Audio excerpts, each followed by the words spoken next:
Assalamualaikum warahmatullahi wabarakatuh. Perkenalkan, nama saya Fitri Mulyani, NIM 19016022, Prodi Pendidikan Bahasa dan Sastra Indonesia, Fakultas Bahasa dan Seni.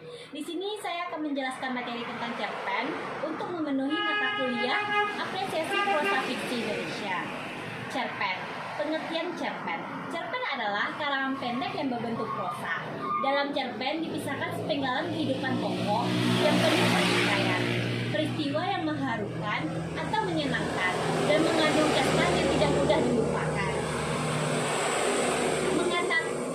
Nugroho Noto Susanto mengatakan bahwa cerpen adalah cerita yang panjang sekitar 5.000 kata atau kira-kira 17 halaman kuarto, spasi yang terpusat dan lengkap pada dirinya sendiri. Untuk menentukan cerpen memang sulit untuk ukuran umum. Cerpen selesai dibaca dalam waktu 10 menit sampai 20 menit. Jika cerpennya lebih panjang, mungkin sampai 1,5 jam atau 2 jam. Yang jelas, tidak ada cerpen yang panjang 100 halaman. Cerita pendek atau sering kita dengar dengan sebutan cerpen adalah kisahan yang memberikan kesan tunggal dominan terhadap suatu tokoh dalam suatu latar dan suatu situasi yang dramatik. Cerita pendek adalah seni, keterampilan mencerita yang di dalamnya merupakan satu kesatuan bentuk utuh, menunggal, dan tidak ada bagian-bagian yang tidak perlu. Tetapi juga ada bagian yang terlalu banyak.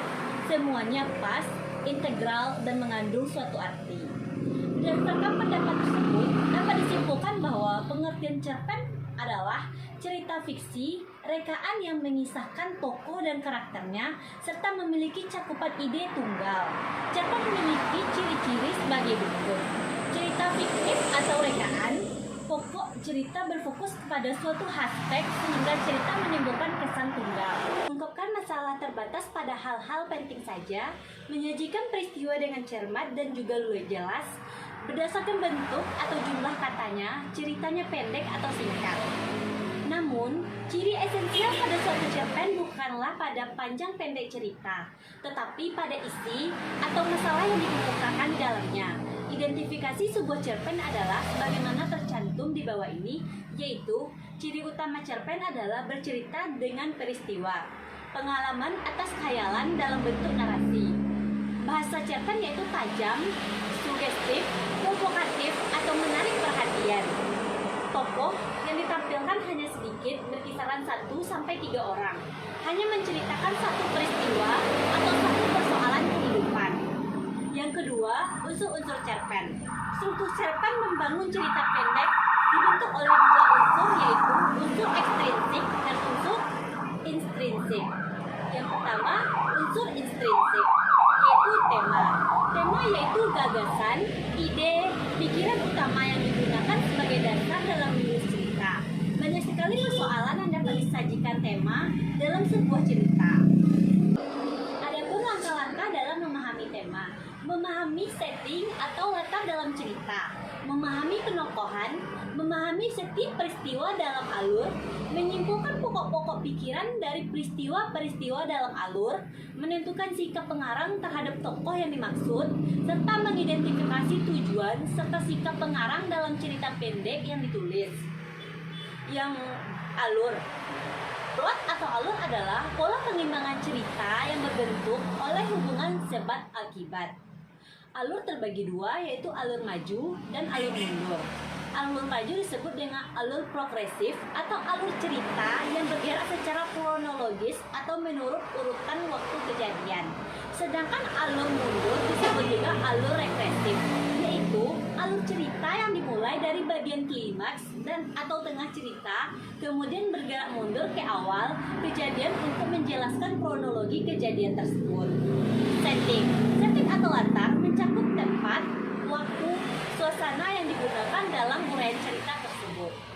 Selanjutnya, penokohan. Karakteristik atau penokohan yaitu cara pengarang menggambarkan dan mengembangkan karakter tokoh-tokoh dalam cerita. Yang selanjutnya, sudut pandang. Sudut pandang yakni posisi pengarang dalam membawakan cerita. Dalam bercerita, seseorang pengarang boleh terlibat di dalam cerita sebagai pelaku utama atau sampingan. Akan tetapi, seorang pengarang bisa juga berada di luar cerita dan mengandalkan jalan cerita. Oleh karena itu, yaitu sudut pandang terbagi atas sudut pandang orang pertama, orang ketiga, dan sudut pandang campuran orang pertama dan ketiga.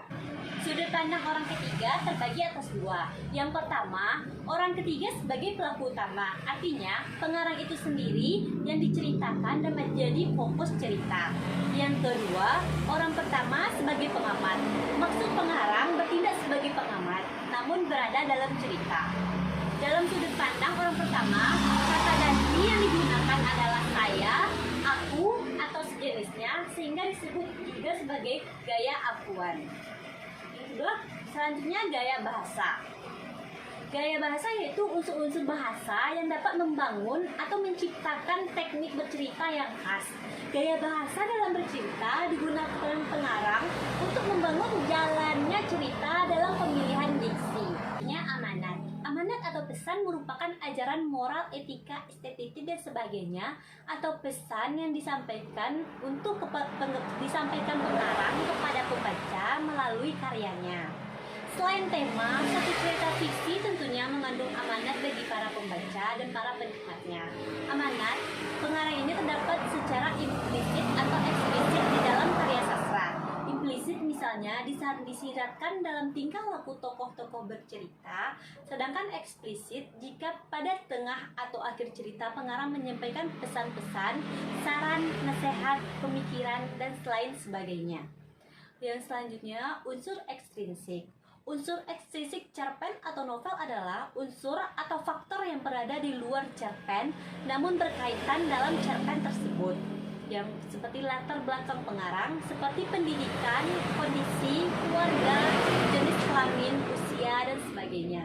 Sedangkan waktu tempat penulisan karya sastra. Yang keempat, nilai-nilai dalam cerpen. Segala sesuatu yang berguna bagi manusia disebut nilai. Dalam karya sastra, cerpen misalnya nilai-nilai mencakup nilai-nilai budaya, sosial, moral, agama, dan nilai estetika. Nilai-nilai budaya. Nilai-nilai budaya merupakan nilai-nilai yang berkaitan dengan pemikiran, kebiasaan, dan hasil karya cipta manusia. Termasuk ke dalamnya adalah adat dan istiadat, kesenian, kepercayaan, dan upacara adat. Yang selanjutnya nilai-nilai sosial. Nilai-nilai sosial yaitu nilai-nilai yang berkaitan dengan tata laku hubungan antara sesama manusia. Nilai-nilai moral. Nilai-nilai moral yakni nilai-nilai yang berkaitan dengan perbuatan baik dan buruk yang menjadi dasar kehidupan manusia dan masyarakatnya. Dan selanjutnya nilai-nilai agama. Nilai-nilai agama berkaitan dengan ketuhanan serta keimanan seseorang. Dengan nilai ini, penikmat sastra hendaknya dapat mengukuhkan eksistensi ketuhanan dan keimanannya. Selanjutnya nilai-nilai estetika.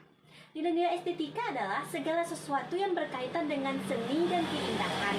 Nilai estetika ini berpadu dengan unsur pengembangan suatu cerita.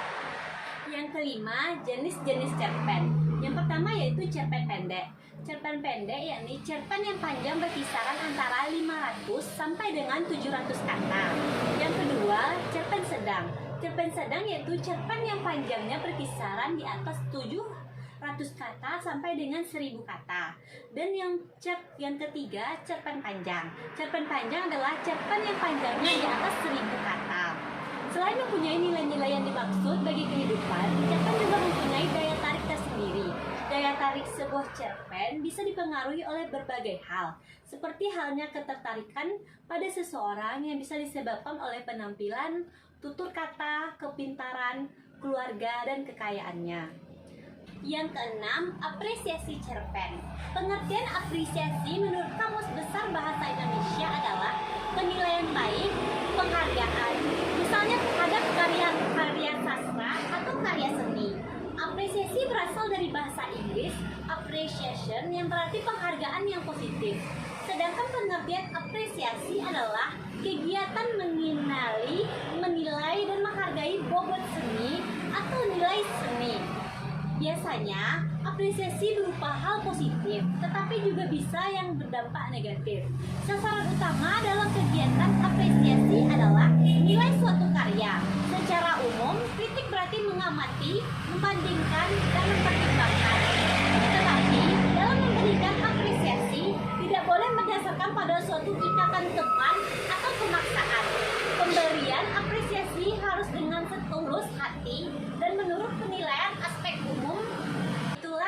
yang dapat saya sampaikan. Jika ada salah dan janggal, saya mohon maaf. Saya akhiri dengan wabillahi taufiq wal hidayah. Wassalamualaikum warahmatullahi wabarakatuh.